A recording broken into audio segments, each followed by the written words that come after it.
Hi everyone, welcome to our course session number 4, Make Informed Decisions. So again, here's our RCG schedule. We are at our week number 4, course session 4, Make Informed Decisions. Today we will be talking about your major planning, how to register for classes, and various other topics.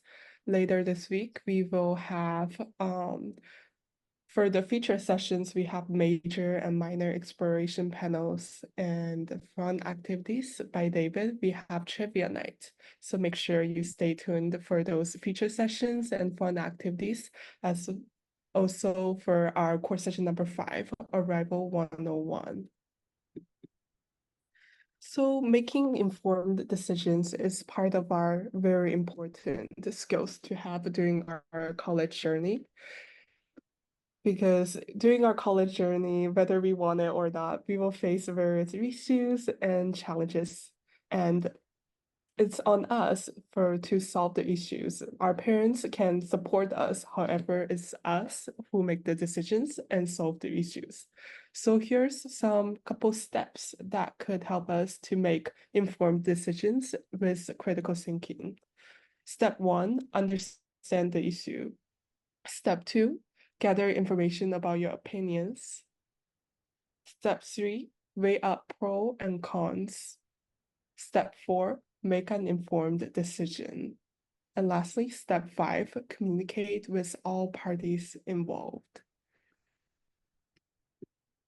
And let's take a look about the actual usage of these 5 steps.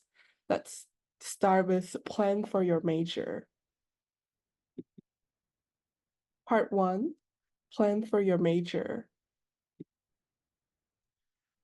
Let's begin with, let's do this part together. Google search UW, name of your major, undergraduate admissions. So if you are interested in doing a psychology major, you will search UW psychology undergraduate admissions. If you're interested in biology, you will search UW biology undergraduate admissions. Once you are in its admission page, make sure you read and look for whether this major is open, minimum, or capacity constrained. Whether this major have different major options, whether it's Bachelor of Science or Bachelor of Art, whether this major have any prerequisite classes, which likely do. What are the minimum GPAs for this prerequisite classes?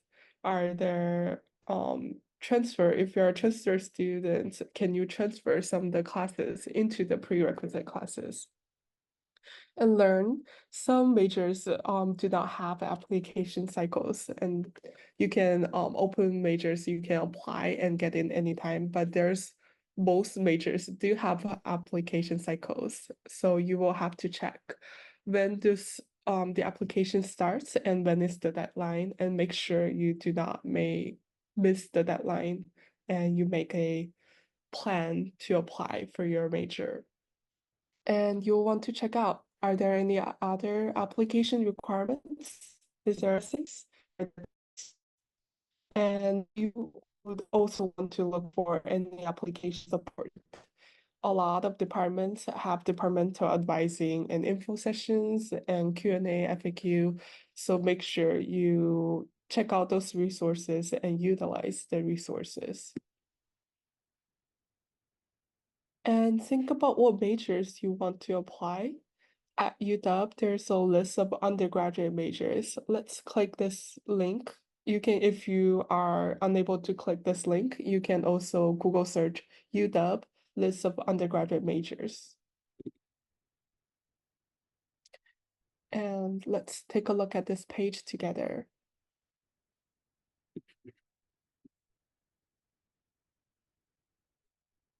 Sorry, my internet is slow. So yes, once you click the link or search list of undergraduate majors, UW, you will get to this page. This page is a wonderful page that has all the majors that's currently available at UW. and the major's requirements. Once you click the link for each major, you can see the requirements. On the top, you will see there's 3 categories. There's open majors, minimum requirement majors, and capacity constrained majors. So if you cross out minimum and capacity constrained, you can see all the open majors. These are the majors you could apply as an undergraduate. You can apply and get in anytime. And you cross the open and leave the minimum required majors. Is that these are the majors that once you satisfy a certain minimum requirement, for example, taking a certain prerequisite class and getting a, like 2.5 GPA and above, you can apply and easily get into these majors. And let's take a look at our capacity constrained majors. The capacity constrained majors are some of the most popular majors at UW: communication, economics, applied, mathematics, biology. All of these are capacity constrained majors. Let's take a look. Let's use psychology as an example. So let me click the link for psychology major. And this is the web page for a psychology major. Psychology major falls under the College of Art and Sciences. And below you will see there's many various programs. For psychology, there is a Bachelor of Art degree and Bachelor of Science degree. And the two major degree is a little different. The class prerequisite and the class is a little bit different. So it's up to you. It's your freedom to choose whether you pursue Bachelor of Arts and Bachelor of Science. So underneath, for every major, this is not only for psychology. There is a program overview you want to read carefully, recommended preparation, and admission requirements. You can only apply to psychology once you satisfy the admission requirements. And usually, although they say if your major is a capacity constrained major, although they say it's minimum 2.0 grade and above, GPA and above, you do want to have GPA, the higher the better. So you do want to have a higher GPA and try your best in all of these classes. And underneath, specify Bachelor of Art degree with a major in psychology and explain what you need as a Bachelor of Art. And then underneath, they explain Bachelor of Science degree with a major in psychology. And they list out the Bachelor of Science requirements. So this is the same for every major, and you will want to read this page very carefully and make sure you do not miss any information. And for each major, they also have additional information sessions. In these sessions, they will list out any other information that it will be good for you to know. So make sure you check out this additional information session as well. So yeah, due to the time limit, we won't be going over every single majors, but you will get the sense all the majors has this page, and make sure you read it carefully. Let's go back to our PowerPoint.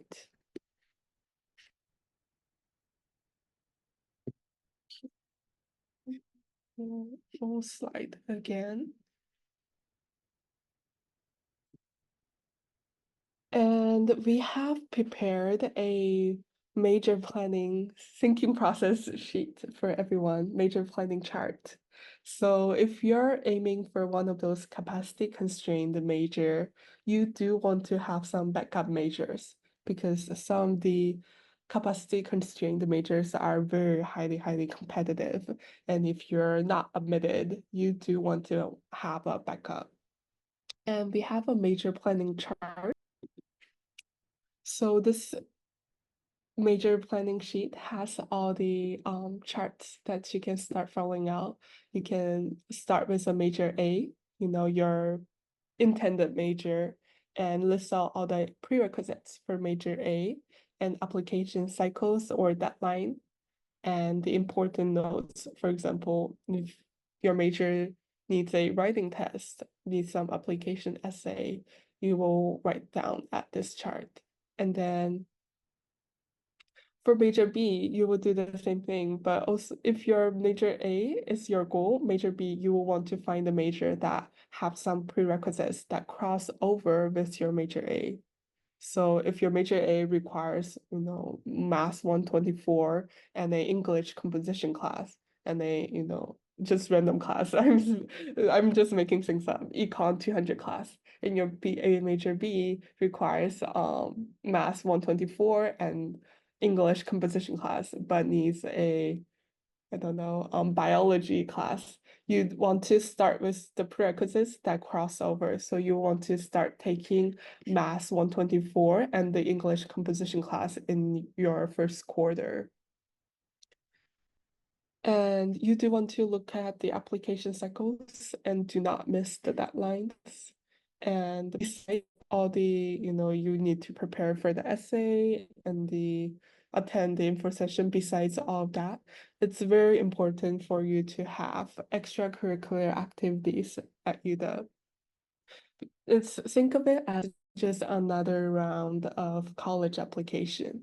When you apply for university, not only you need to have a high GPA, but you also have other, volunteer experience, leadership experience, and other extracurricular activities.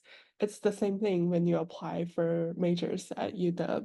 So besides studying, starting in your autumn 2024, you will want to start checking out opportunities for volunteering, leadership activities, research opportunities, and start preparing for your major application.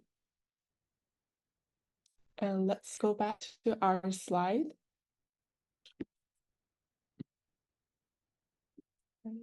Slideshow. Here's one of the very successful students, this thinking process that we are borrowing. So let me explain this student's thinking process with you. So the students started with applied math as a major A, and then psychology as a major B, and education as a major C. And list out all the prerequisites for major A and major B and major C. And then the students highlighted all the crossover classes. So Math 124 is the prerequisite for applied math and psychology. And so the students start taking Math 124. So, and the application cycles is also very important. So as you can see that the application cycles is different for each major. So you want to check out the application cycles and list out and make sure you check out the time. Most students start applying for their majors in their sophomore and junior second quarter sophomore year, and some students apply in junior year. But there is a credit limit. So once you go over 105 credits and you do not have a major, UW will place a registration hold on you, and an advisor will reach out to you and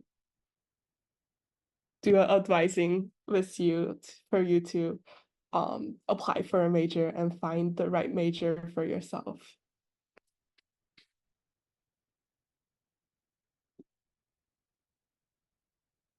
And plan your first quarter is especially important. You do want to start preparing for your major and major admission, but at the same time, you do not want to overwhelm yourself. So typically when we plan for our first quarter, we have we recommend students to take 12 credits to 15 credits.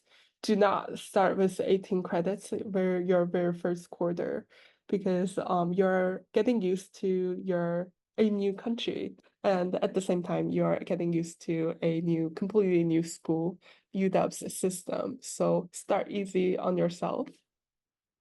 This is another student's thinking process. This student took no, never mind. This is the same student's thinking process. The students took English 131 to fulfill prerequisite for the education ECO major, Maths 124 to fulfill the psychology and AS major, and Psycho 101 to fulfill the psychology major. And this student took Psychology 101 as a easy class and maybe a GPA booster. And besides all these classes, this successful student also there's many other activities. So the student applied for Unite UW and started to make friends and experience a diverse community, and also try to apply for business consulting program and to understand the business major and network. And just also joined a student RSO, registered student organization, to build skills through event planning, to learn to work with a team, and find community of belonging. If you notice, last page, the students, all of these majors require personal statements and personal application essays. All of these things, other than GPA, other than the courses, are the things that the students can put into their essay and make the students stand out among other students. So besides not only study hard, but you will also want to experience the diverse campus and experience other volunteer activity, research, and fun activities at UW as well. So here are the major planning takeaways. So first, allow yourself to explore with a focus. If your desired major is business, make sure you use the major page and Google UW Foster School of Business and understand all the in and out of business major. And if your desired major is capacity constrained, make sure you have a plan B, C, or even D. Besides GPA, your extracurricular experiences are very, very important to help you stand out. So make sure you look for not only study hard, but look for other opportunities at UW, such as research, resident assistant, volunteer, student organization, club leadership, and other positions. If you can't get the class you need at UW, you can always take it from somewhere else, such as other UW campuses, community colleges. But before you do that, make sure you check. You make sure you ask the department academic advisor if they would accept these classes taken outside of UW and follow the policies. And if you use this link, UW transfer credit policies, you can see which transfer credit UW accepts and transfer into which UW credits. You can click the link in this PowerPoint, or you can always Google search UW transfer credit policies. Once you have decided on the classes you want to take for autumn quarter, please refer to our course session number 1 to learn how to register for classes. And you will, if you are a freshman in your very first quarter, there is a first year interest group, FIG. You also want to take a look, explore FIG. It's a cluster of classes you can take together with a group of other first year students. Let's take a look at Fig Search together. Huh. Um,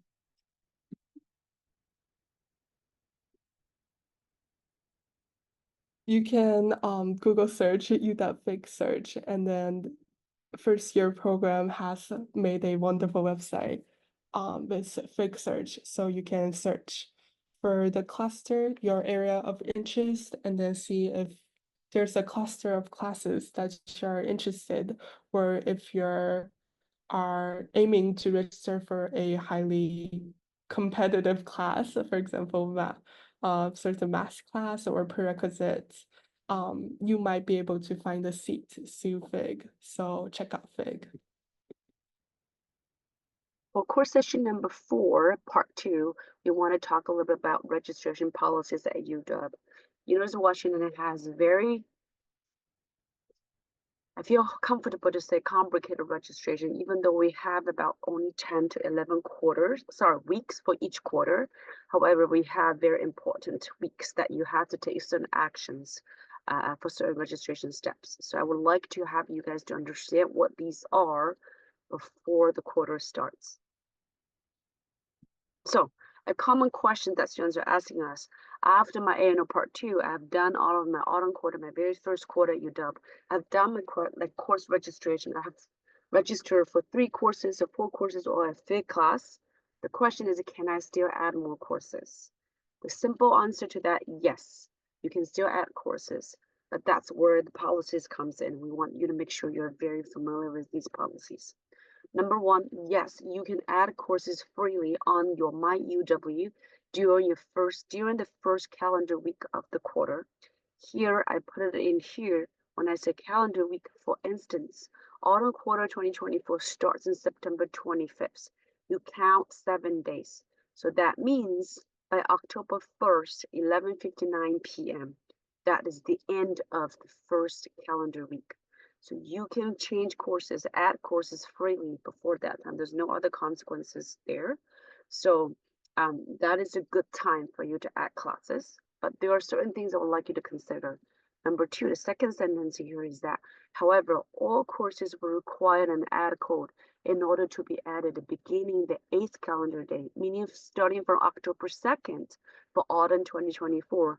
For you to add any classes, even though it has availability, you will still need an add code, and you will have to request the add code from the professor or instructor of that class. And sometimes that's also might involve the academic departments, the academic advisors to add that class for you. So all of that is written in the course fundamentals policies here. If you have time, feel free to click on this link and read it more. Today, because of time, I'm not going to go into that. But I want you to remember, again, starting the 8th calendar day of the quarter, you will need an add code. Add code is not easy to get. Some professors actually are not very familiar with the add code system, so sometimes require us to ask multiple add codes from multiple professors to be able to get that class. So this is why add code is not guaranteed. That's how I'm putting it. So I want us to be a little bit more cautious when you get into that, after the first calendar week. And then if the class has an open seat, and also even you are even eligible for that, you will still need to add that before this time to avoid requesting an add code from the professor in autumn 2024. Again, add codes are not guaranteed. So we can't tell you, or we can't go to add a code to go to ask the professor for you. It really, really in the hands of the professors and in the departments. This is not a policy decided by the university, but is really determined by the departments and the professor themselves. You have to get it from them. Now, other question very common relevant to adding courses. So how many courses can I actually take during each quarter, and how is tuition affected? So according to the UW registration policies and procedures here, this is the page, you absolutely want to read that. Undergraduate students are limited to 19 credits during registration periods, 1, and 2. Most of us, when we register for classes, you fall into registration period 1. So this is to limit to 19 credits, really to allow all students a free chance or a fair chance to develop a basic calendar. Okay, so how many courses can I take each quarter? You are usually limited to 19 credits during registration period 1 and 2. So everybody has a fair chance. And then additional credits may be added during registration period 3, which is pretty late in the quarter, and a late add period, but the limit is 30 credits per quarter. However, they also have tuition, implications.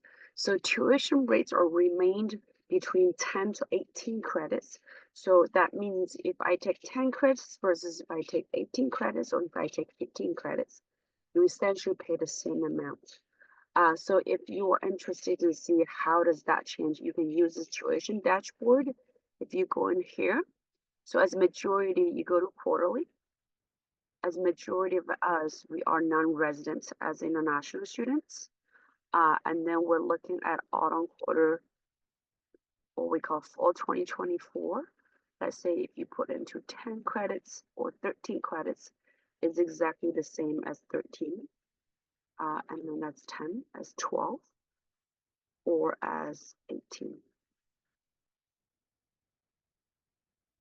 However, if you get to what we call number 18 or number 19, so there will be a 1 credit difference. I will show you the difference of this. But this is a built down, like a breakdown of how much usually it costs and where the fees goes into. So you can see there is a UPass fee. Also for international students, what's not included here is our tuition, our health insurance iShift fee that will essentially show up on your tuition bill. Coming back here, so like I said, between 10 credits and 18 credits is the same tuition rate. But if you're taking 19 credits, then you would have to pay extra for that extra 1 credit, which is about 1,400 for that 1 extra credits. Now, one thing I really need to remind you, because we see that happens a lot in our RCG group chats, to avoid that extra charge with what we call the tuition surcharge for that extra 1 credits out of the 19 credits. You will need to drop this class or drop a class to stay below 18 by before the 8th calendar day, because once you after again October 1st 11:59 p.m. then it will actually cost money for you, even though you dropped it, but you dropped it late from the registration's point of view, because you actually take that spot. So other students actually can't take this class because you already, taken up that spot. So therefore, you are responsible for partial tuition of that 1 extra credit you didn't really drop. So this way, we really want to remind you, this is if you don't, want to pay extra. So this is what the tuition dashboard looks like. Now, the other question students ask also very common. What is the policies, registration policies around dropping classes? Questions usually common, can I still drop classes after I register for my classes?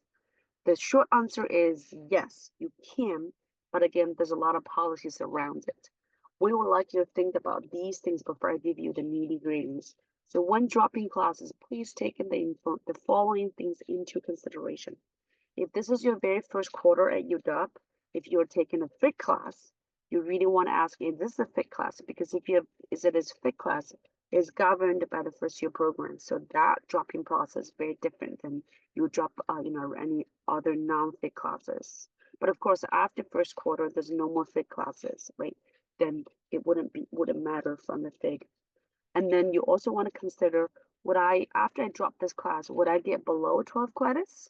If it is yes, then you really need to think about it, because as international student, as F1 or J1 students, you will need to stay 12 or above as what we call F1 visa requirements. So think about that before you make the decision. Would I be charged for tuition for the class being dropped? Like what I said, if we drop this class after the first calendar week, you're still responsible for tuition. Will I be charged for change fees? This also depends on when you are dropping this, right? Will the class appear on my transcript? So all of this really point at that, when is the best time to drop a class? So with all of this into consideration, I will give you an example, go into a little bit nitty gritty, but all you need to know, you're not supposed to remember. I'm not expecting you to remember all of these dates, but I want to walk you through a little bit nitty gritty here. But during the academic quarters, we will send all of these reminders into your RCG group to let you know now is the time. If you want to drop, this is the time to drop without these other consequences. So I don't want you to have to memorize any of these today. I want you to understand what these actually means, because sometimes a text message in our RCG group is not as clear as when we're actually talking to you in a video. So let's say you all want to drop a class after you're taking classes. If this is a FIG class, you will need to contact fyp@uw.edu as soon as possible. Whether you're planning to drop the entire FIG or you wanted to drop one class under FIG, you will have to email them. They will decide whether they will allow you to drop one class out of the entire cluster, but this is not registered, this is not circled, this is FYP. So that you might want to remember. You can also drop classes, like what I said, before the 8th calendar or before October 1st, 11:59 p.m. in autumn quarter 2024. Before that, you can drop classes. They will not charge you any the change fees, and then your class will not appear on the transcript. So again, it seems like that first week, it is really the golden time if you want to change or add. And you may be responsible for tuition charge. For example, we talked about the surplus, right? That one extra credits above 18, like if you're taking 19 credits. If that is dropped after first calendar week, you are responsible for half of that tuition, meaning somewhere $700. If you want to drop a class from the 8th calendar day to the 14th calendar day, so after the first calendar week, so you have the second calendar week. If you're dropping a class between that time, you may need a drop code. This is not every class has a drop code. We learned some of the classes has a drop code. Again, this is determined by the departments and by the professors, not by registers, not by us circle. So when you come to ask us, could you have a drop code for this class? I don't. You will have to reach out to the professors yourself. So you will be charged for $20 change fee. This change fee is that, let's say, if I drop it on the 10th calendar, but I made a few changes during that one day, you will only be charged for $20 change fee for that single day, even though you made 2 changes or 3 changes in that single day. But I also made another changes on the 11th day. So that's a second single day. You pay another $20 change fee. So that's kind of, what we call the $20 goes on each single day. At this point, the class also will not appear on your transcript. However, after the 14th calendar day, our goal for you, this is not register policy, the next bullet point, by the end of the 14th calendar day, you will need to stay 12 credits or above to avoid registration hold or I-20 termination. This is the golden rule as an F1 or J1 students, undergraduate students. So this is an international student services, our ISS policy, or as a policy by the US government for international students. So by that, you need to have 12 credits. Otherwise, it will put a hold on your registration. And if you still don't really get above 12, eventually it can lead to your I-20 termination. This is very serious. So please don't joke with that.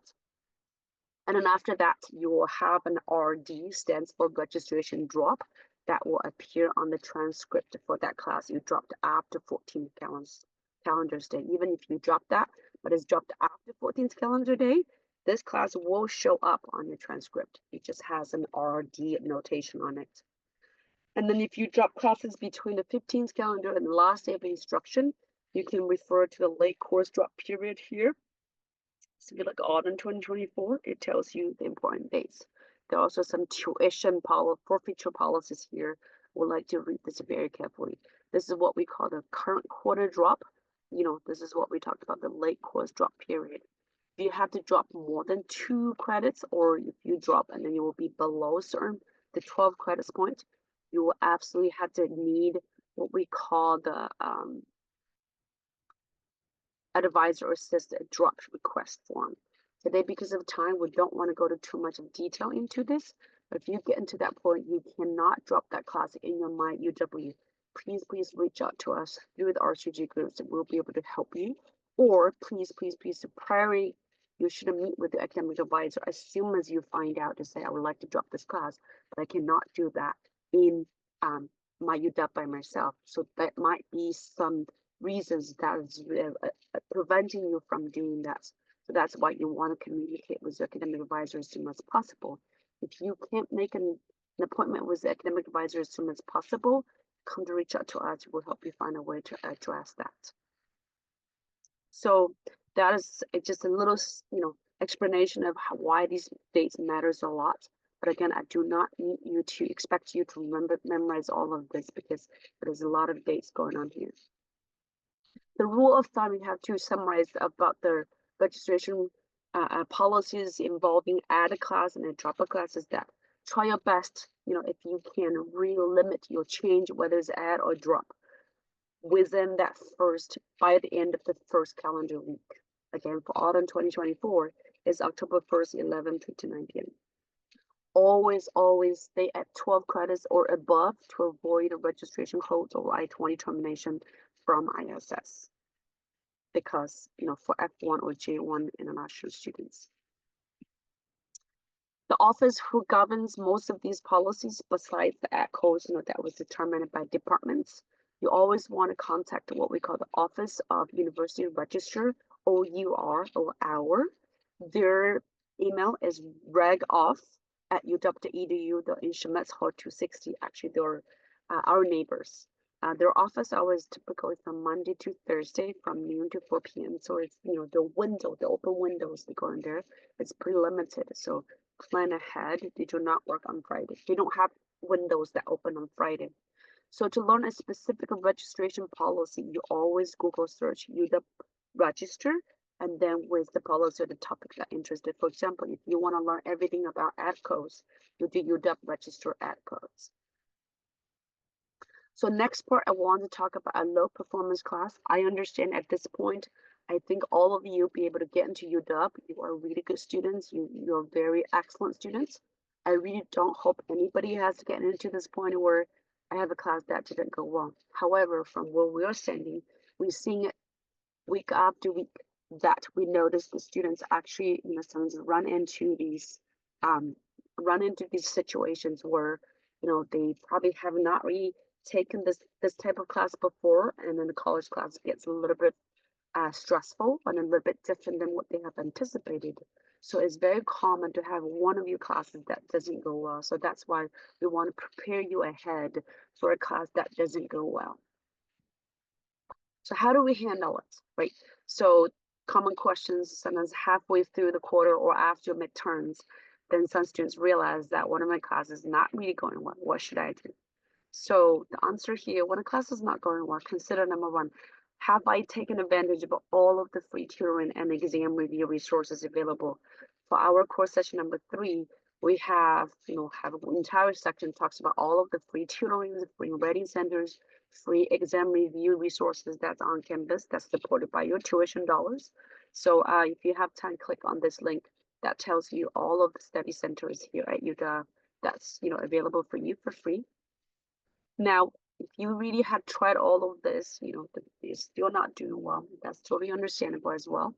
Then think about, can I change it to grading options from standard numerical means from 2.6, right? If this is what I'm seeing, what I'm getting from a number to S and S. S stands for satisfactory. Now NS stands for non-satisfactory. So some places call it pass or fail. At UW, we call it SNS. That's how we say SNS. To make sure it does not affect your GPA. So if so, how do I do it? When can I change it? What are the limitations, the consequences?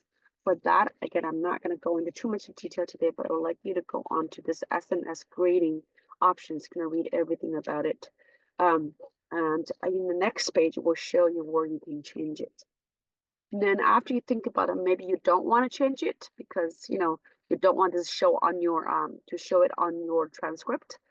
You also sometimes there's a limitation. If you take this as if you pass, it might not be allowed to retake it because this is actually could be a prerequisite class for your major application. So you do have to make a decision again from the beginning. Our job is not to make decision for you, so I won't be able to make decision for you. Our job is to ask you these good questions to help you find this information so you can weigh in the pros and cons, right? What is important to you? How is, what is this decision is gonna the consequences of the pros and cons of the decision so you can make the best informed decision in the end. And then the other thing you can do, can I drop this class? It's really not really doing well. So here's keep in mind, remember that 12 credits golden rule as an F1 students. So after, if you drop this class, if you're above 12, you can use the current quarter drop. We call it quarter drop. Drop it in your MyUW. That's totally fine. If you, again, drop it before the 14th calendar, it will not show up on your transcript. However, you do want to, the current quarter drop, the free drop, is only available before the end of instruction day. We will show you the academic calendar to show you all where to find all of these dates. You're not supposed to memorize them. You just need to know what these are, what these dates, approximately or roughly what these dates are.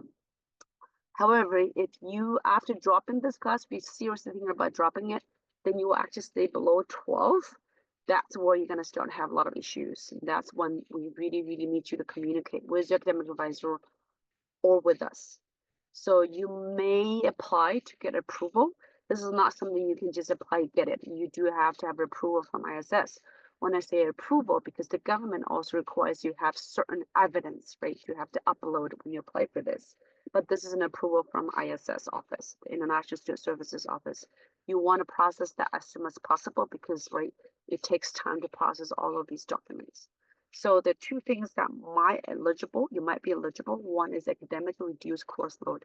If this is your first year, especially if this is your first quarter at UW, there is some circumstances people would understand that, there's sometimes the class might be you might be placed in a level that's not really, you're not ready for. It could be some language barriers, and could it be, some of the readings that are really difficult. So you can apply for academic reduced course load. But again, you want to talk with the academic advisor first, because at the end of this, the academic advisor have to check to allow to say we agree with the students. We approve that, this is a little bit too difficult for the students for ISS to approve. So ISS would have to listen to your academic advisor or listen to the instructor to say, yes, this is hard for the students, for them to be able to approve. And another one is what we call the documented medical reduced course load. It's understandable. Some of the students come over here, they might got COVID, they might got sick. That's why we want you to go check out with the doctor, because you need to have a, sometimes it could be mental health, sometimes it could be something happened at home.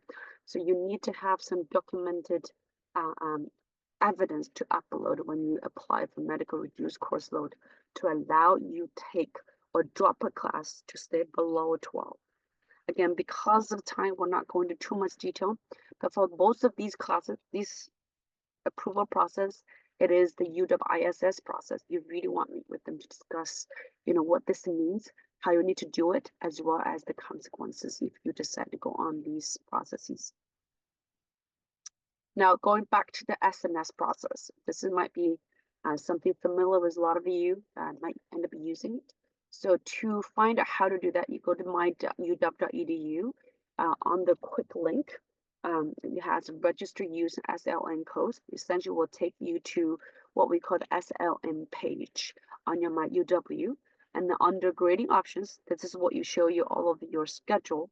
So if you want to change, for example, I want to change my psychology 121A, this class, from standard to SNS. So you want to click on SNS here, and then you want to update schedule. Once you update schedule, it will tell you this class becomes SNS.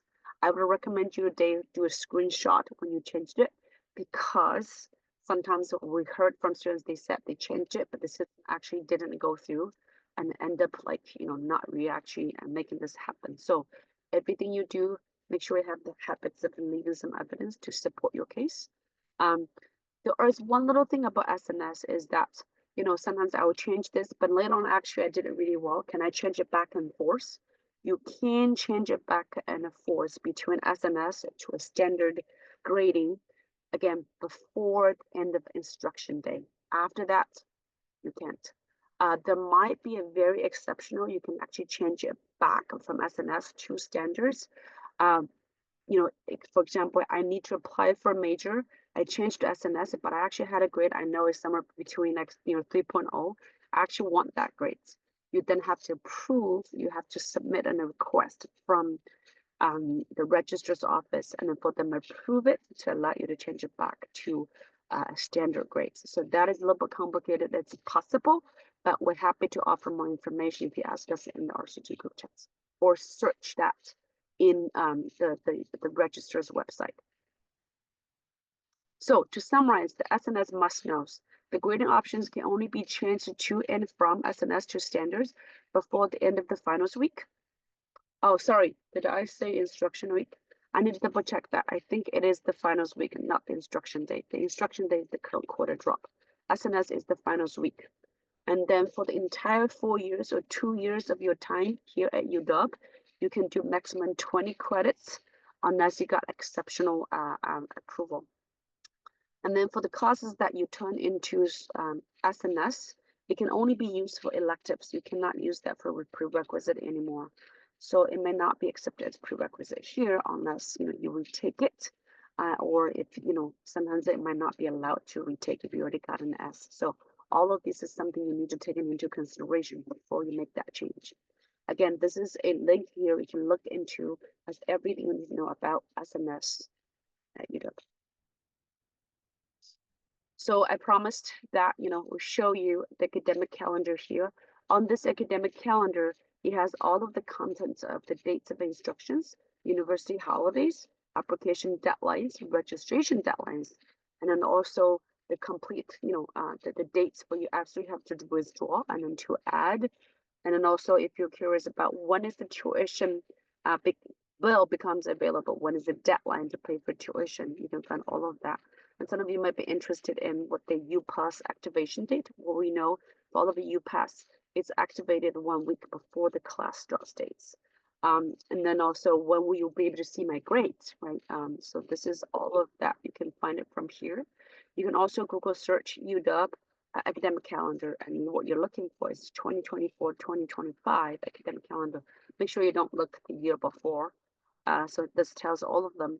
So if you see our last day of instructions are December 6th, and then after that, you will have some final exams that happens during this whole week. Sometimes, some professors will finish all of the final exams on a Tuesday, so you can probably buy a ticket on a Wednesday. So that's possible. And then this tells you all the holidays. So this is what we're talking about. All the registration period 1 is this time. This is also everything we talked about adding or dropping courses for this quarter is here. So see, this is, last day to make changes in registration without fees, without any possible tuition, fees. So that's October 1st, like I said, 11:59 p.m. So also when it comes to our tuition bills will become available on August 29th. So if you ask, can I pay my tuition right now? No, you can't, because the bill statement is not available until after a month. But the deadline to pay for that is always the 3rd Friday. So tuition payment deadline is October 11th. This should be the 3rd Friday of the quarter.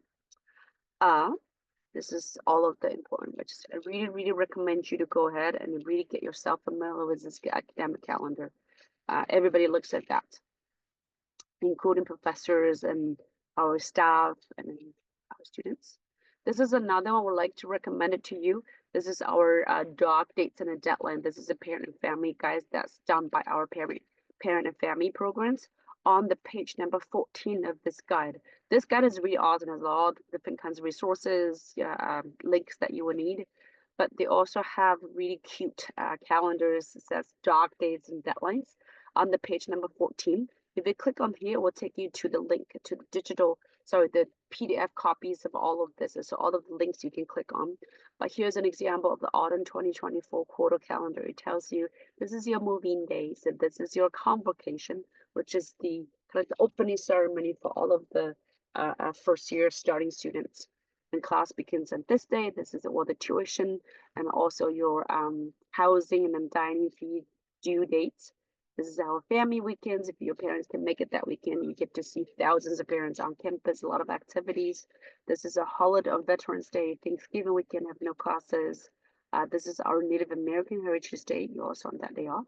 And this is, kind of like when is the winter break. So it's just kind of something we pulled out from the academic calendar in a little bit nicer holiday specific times.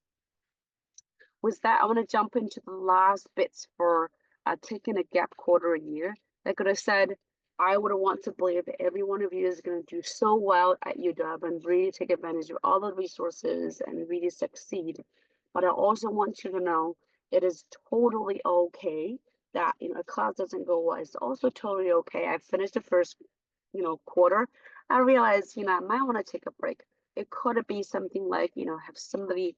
We had a situation where there's somebody at home that was not health was not doing well. I want to go back to spend some time with grandma and I want to take care of some things back home, um, it's totally okay.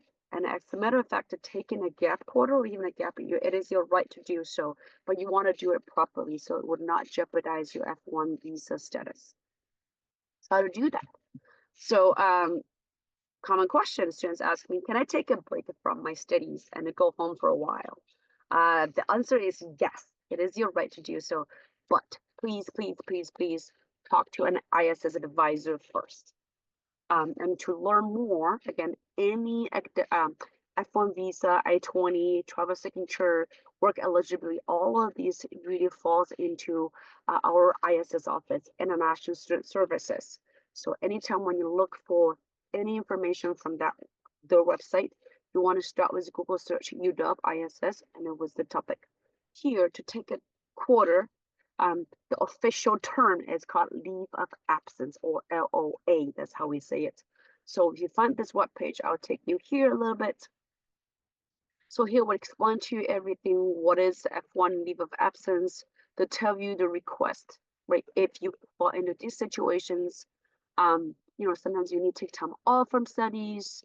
You need to take time off when you would be allowed. So there's a lot of different ways to say this, but remember, it is totally okay to do so. So they recommend you talk with the academic advisor because we don't want this to affect your academic progress. We actually also request you to really meet with the as an advisor. And then there are different ways to come back. If you're only leaving for one quarter, they put a pause on your essentially on your I-20. And then when you return after one quarter off, you just have to reactivate it. So you keep the same I-20, the same what we call the CVIS number. However, if you were taking a break or leave of absence for more than a quarter, then you have to go through the return students process. So it's an extra 2 steps. One, you have to apply for returning students with our registrar's office. So let the registrar know I'm coming back. Right? Once they approve, then you need to apply for returning students with ISS to get a new I-20. So you won't use the old I-20 because that's terminated. So you will need the new I-20, pay the new CVIS fee to get a new CVIS number.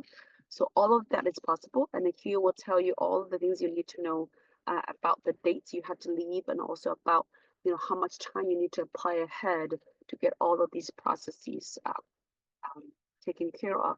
My rule of thumb is here, make sure you understand not only how to get approved for leave of absence to leave the US to go home, but also very, very important, and even more importantly, you need to be clear about what you need to do when you are ready to return. You can't say, I'm coming back next quarter, but I'm actually now starting to look at the process a week ahead. That will be too late. So that's why I want you before you even leave, because sometimes when things happen, it's just, I just want to go home, I just want to go home. I understand the importance of it, but also I want to make sure you're well informed of how to get back, right? So again, to meet with an IS advisor, I recommend you to actually Google search UW ISS, use their calendar. The reason being here, they have lots of drop-in advising, have both virtual and in person. So if you go on this website, it looks like this. Again, you search UW ISS calendar, it will take you, for example, almost every other day, they have a virtual advising, usually about 6 appointments they can make. This is a meeting with a real advisor through Zoom, so they can, focus on your specific complicated issues. And then you can also do a drop in person in the afternoons. So there's a lot of appointments that's available. But for this kind of thing, you absolutely need to visit an advisor to talk about the ins and outs and understand the policies. And if you can't get a drop in with them, usually it's unlikely to happen. Our ISS has been doing a really good job of offering all these drop-in advising. In the very unlikely cases, if that happens, then you can fill out this ISS contact form. Then they will email you back to schedule that appointment with you separately. With that, thank you so much. I know this is a lot of policies. Again, today's goal is not to expect you to remember all of these details, but let you understand at UW we do have a list of policies and rules that governs your course registration and your F1 status. I want you to really pay close attention to know, even though you're not supposed to remember them, but I want you to know who they are, what they are, and who you can contact, and you can always lean on us and ask us in the group chats so we can support you the best along all these years. And with that, we also have an announcement for our feature session number 4. Is coming up this Tuesday, July 30th. We're going to talk about safety, health insurance. This is our Zoom meeting.